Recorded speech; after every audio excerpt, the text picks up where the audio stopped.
Basing your models really helps bring them to life. Now in the Citadel range there are plenty of kits and materials available to add extra texture and detail to your bases. Now it's always recommended to keep your basing consistent across your force regardless if you've got different colours in your units. It just helps tie them all together. Now in this video we're going to be adding some extra texture to our Grundstock gun hauler. Now you'll notice he's already got some bits added to his base. We've used some Shattered Dominion large base detailing kits on him. We've also added some skulls from the skull pack as well.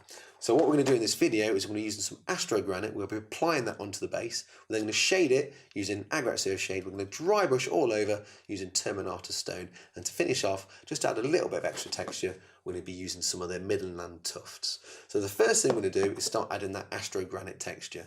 Now the tool we'll be using for this is the texture tool. Now you'll notice there are two sides to it. There's a large spatula side and a slightly smaller side.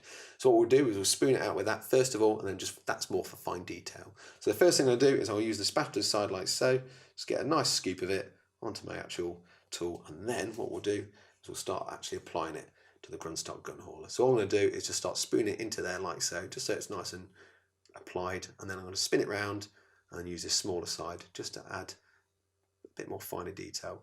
This helps avoid getting over things like the skulls and other textures you might have on there already. After leaving the texture to dry for around about 30 minutes, what we're going to do now is we're going to start applying Agrat shade all over that texture and the panels as well. I'll even apply it to the skulls because we don't really need to be super neat at this point. Just apply it all over. And for this I'm using a medium shade brush. With that shade now applied and dry, we're going to start dry brushing with Terminata stone. So I'm just going to start on the slabs and the texture just by rubbing it gently like so. And that will really start to pick out those details in the texture. Now if you do get to any skulls, all I recommend doing is just putting a little bit more pressure on, and you really start to see some of that bone actually popping out from the skulls themselves. And by applying a little bit of pressure to the skulls, you'll notice it will really make them stand out.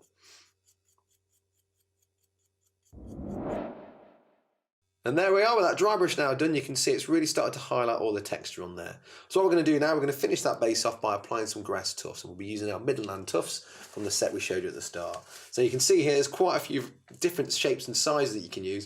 I'm going to go for something on the middle side, so I'm just going to pick this one here. Now they are adhesive, so you can just pull them off. However, what I am going to do is I'm going to apply a little bit of PVA glue to the bottom of this. Now because they have a sticky underneath, you can actually just apply them straight on, but with a little bit of PVA, it means they'll just stay on a lot longer. I'll just apply a little bit to the bottom like that. And all I'm going to do is then grab my base. And you want to look for somewhere where the grass tufts will grow out of. So I'm just going to go into this little area just here where there's some sand and grit. Just apply that like so. Now you will see some of that PVA shimmer on the sides, but don't worry about that because when it dries, it will dry clear. So all I'm going to do now is just go around the model and start adding some more grass tufts to it. And there we are with those grass tufts now applied and dry. You can see they've added some nice texture to that base.